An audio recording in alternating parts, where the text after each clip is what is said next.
नमस्कार। आज के इस वीडियो में कक्षा एकादशी विषय जीव विज्ञान के अध्याय 4 जिसका भाग 4 है, उसके प्रकरण अकशेरुकी संघ के बारे में हम अध्ययन करेंगे। जैसा कि हम जानते हैं, अकशेरुकी संघ में वे जीव रखे जाते हैं जिनमें पृष्ठरज्जु की उपस्थिति नहीं होती है। इसी को आधार मानते हुए कुछ अकशेरुकी संघों के बारे में हमने पिछले वीडियो में अध्ययन किया था। उसी को आगे बढ़ाते हुए आज हम संघ प्लेटीहेल्मिन्थेस, जिसे चपटे कृमि जीवों का संघ भी कहते हैं, इसके बारे में अध्ययन करेंगे। इस संघ के प्राणी पृष्ठाधार रूप से चपटे होते हैं, इसलिए इन्हें सामान्य रूप से चपटे कृमि भी कहा जाता है, फ्लैट वर्म।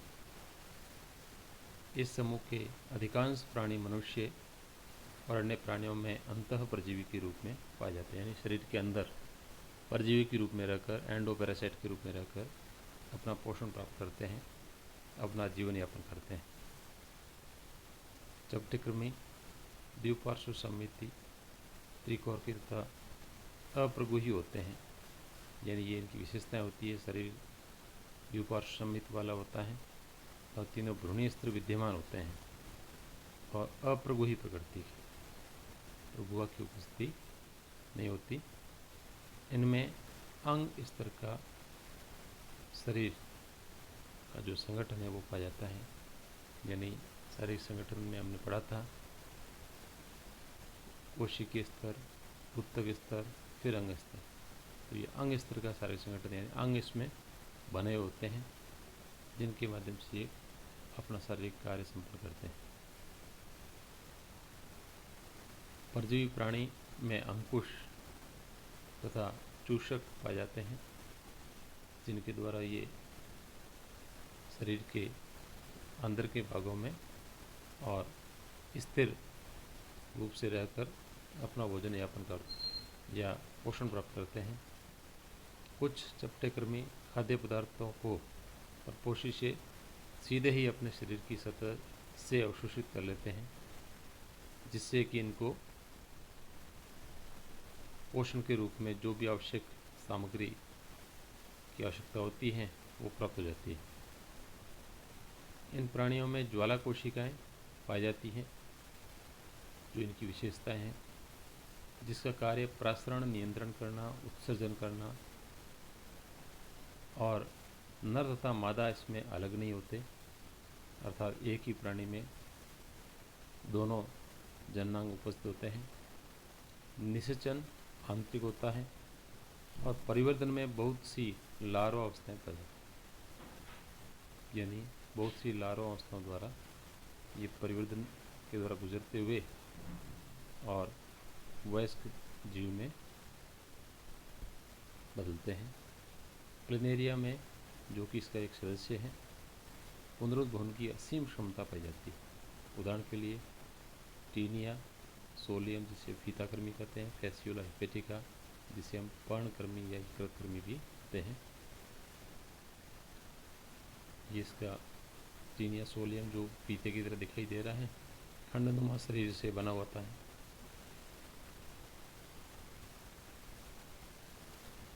ये फैसियोला हिपेटिका, जिसके ऊपर चूषक नामक संरचना पाई जाती है।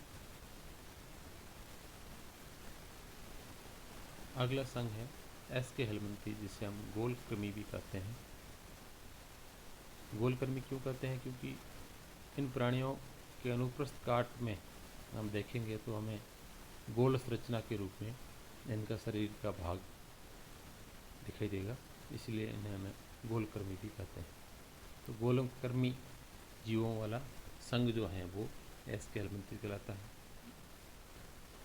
ये मुक्तजीवी, जलीय अथवा स्थलीय तथा पौधों और प्राणियों में परजीवी के रूप में भी पाए जाते हैं, यानी इनकी विशेषता है अकेले भी रहते हैं, जल में भी रहते हैं, स्थल पर भी रहते हैं, पौधों के ऊपर और प्राणियों, पौधों में और प्राणियों, परजीवी के रूप में, पैरासाइट के रूप में अपना जीवन यापन करते हैं। ये द्विपार्श्व समिति वाले त्रिकोर की कूट प्रगोही प्राणी होते हैं। इनकी देह गुहा वास्तविक नहीं होती, इसलिए कूट प्रगोही प्राणी कहलाते हैं। इनका शरीर का संगठन जो है वो अंग तंत्र स्तर का, यानी अंग से आगे चलकर आगे वाला स्तर जो होता है, जिसमें अंग मिलकर एक तंत्र का निर्माण करते हैं, तो शारीरिक संगठन जो है वो अंग तंत्र का होता है, अंग मिलकर कार्य करते हैं। आहार नाल पूर्ण होती है, जिसमें सुपरिवर्धित पेशीय कृष्णि उपस्थित होती है, यानी आहार नाल के सभी भाग प्रेजेंट होते हैं। उत्सर्जन नाल शरीर से अपशिष्ट पदार्थों को उत्सर्जन रंध्र के द्वारा बाहर निकालती है। नर तथा मादा अलग अलग होते हैं, अर्थात एक लिंगाश्रयी प्राणी होते हैं। प्राय नर से मादा होती है वो बड़ी होती है। फर्टिलाइजेशन या निषेचन जो होता है वो इंटरनल आंतरिक होता है, तथा परिवर्धन प्रत्यक्ष होता है, यानी शिशु वयस्क के समान दिखते हैं, अर्थात अप्रत्यक्ष लार्वावस्था द्वारा भी इसमें परिवर्तन होता है और प्रत्यक्ष भी होता है।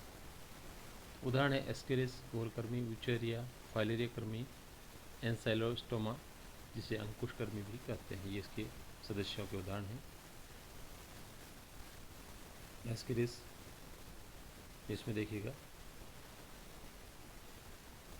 दोनों नर तथा मादा, नर आकार में छोटा है, मादा आकार में बड़ी होती है।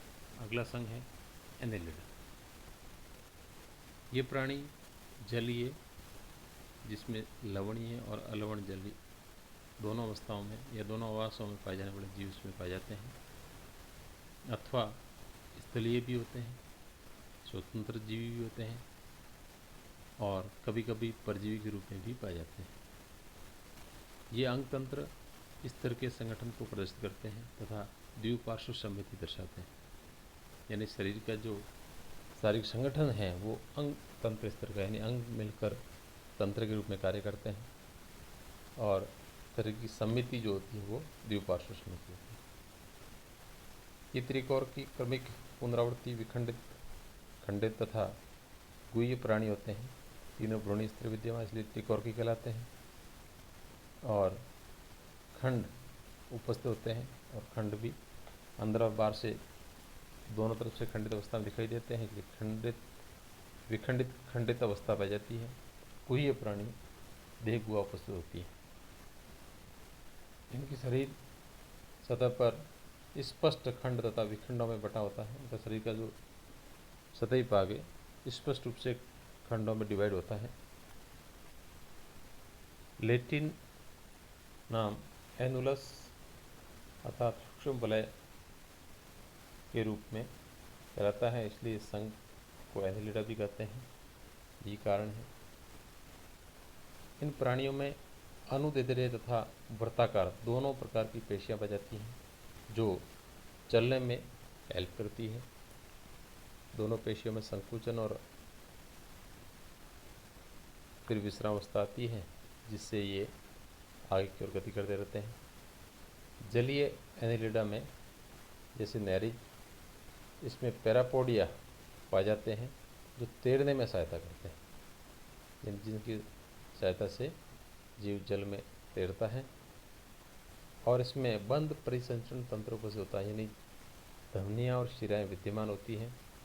वृकक नेफ्रिडिया, जिसे एक वचन में नेफ्रिडियम भी कहते हैं, प्रासरण, नियमन और उत्सर्जन क्रिया में सहायता करते हैं। ये उत्सर्जी क्रियाओं में, प्रासरण नियमन में हेल्प करने वाले शारीरिक अंग होते हैं।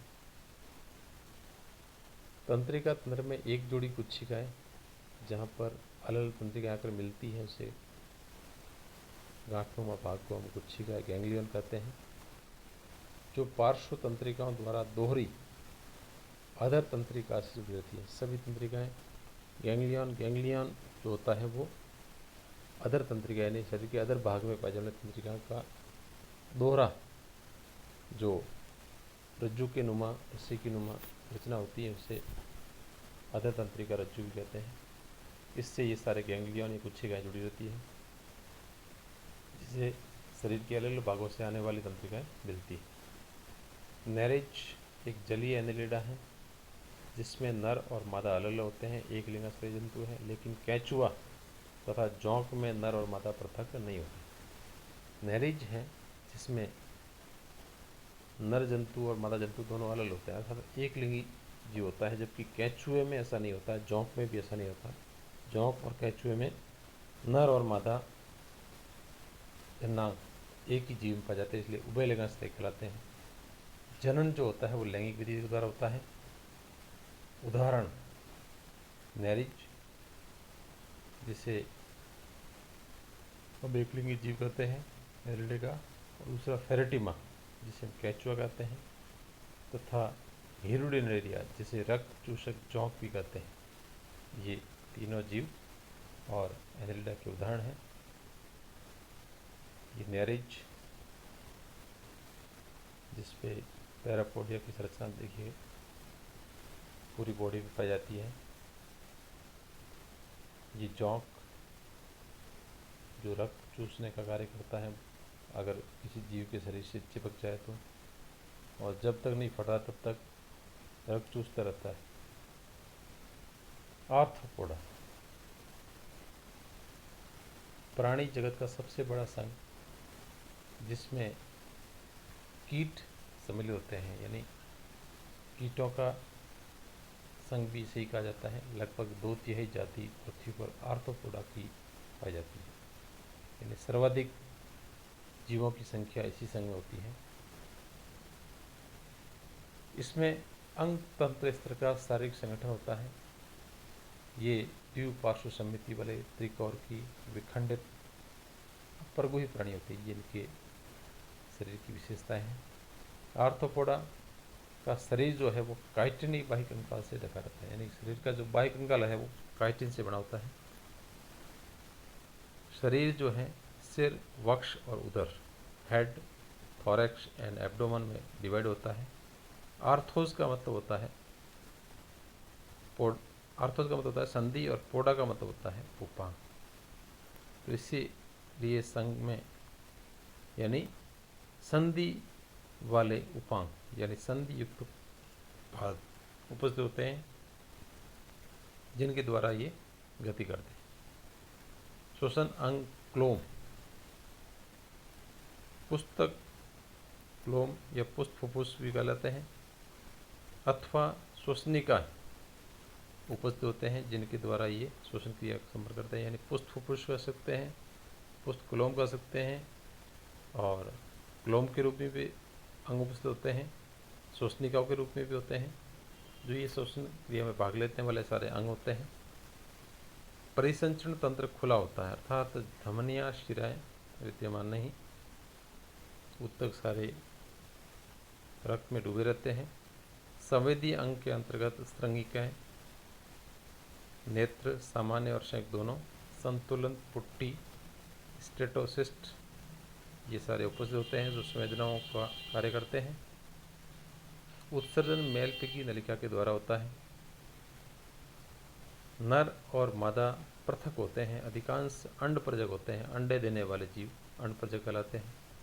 परिवर्तन प्रत्यक्ष अथवा लार्वा अवस्था द्वारा अप्रत्यक्ष भी होता है, यानी या तो जीव सीधा और वयस्क के समान दिखने वाले शिशु में बदल जाता है तो प्रत्यक्ष परिवर्तन, और ऐसा नहीं है तो बीच की अवस्था होती है लार्वा अवस्था, जिसे अप्रत्यक्ष परिवर्तन भी कहते हैं। आर्थिक रूप से महत्वपूर्ण कीट है, जिसमें एपिस, मधुमक्खी, एपिस डोर्सेटा, एपिस मेलिवाई अलग अलग होते हैं, मधुमक्खी की जातियां हैं। बॉम्बिक्स मोराई रेशम कीट की जातियां, लेसिपर लाख का कीट, और रोगवाहक कीटों में एनाफ्लिस, क्यूलेक्स, एडिस मच्छर, और यूथ पीडक में चिड्डी जिसे लोकस्टा, तथा जीवित जीवाश्म लिमुलस, राज करकट या किंग करेब भी कहते हैं। ये इनके सदस्यों के कुछ उदाहरण हैं। बिच्छू, झींगा जिसमें 19 बॉडी अपेंडेजेस होते हैं, टिड्डी, तितली, ये सारे इसके सदस्यों के उदाहरण। अब जो हमने टॉपिक पढ़ा है इससे संबंधित कुछ अभ्यास प्रश्न हैं जो अपने नोटबुक में करने हैं। पहला है मेलपे की नलिका का कार्य बताइए। दूसरा, ज्वाला कोशिकाओं का कार्य बताइए। तीसरा, संघ एनेलिडा के सदस्यों का आवास बताइए। चौथा, प्राणी जगत का सबसे बड़ा संघ कौन सा है। और पांचवा, प्लेटीहेल्मिन्थेस संघ के जीव कितने कोर की होते हैं, यानी कितने भ्रूणस्तरों से बने होते हैं। आज की इस वीडियो में हम इतना ही पढ़ेंगे। धन्यवाद।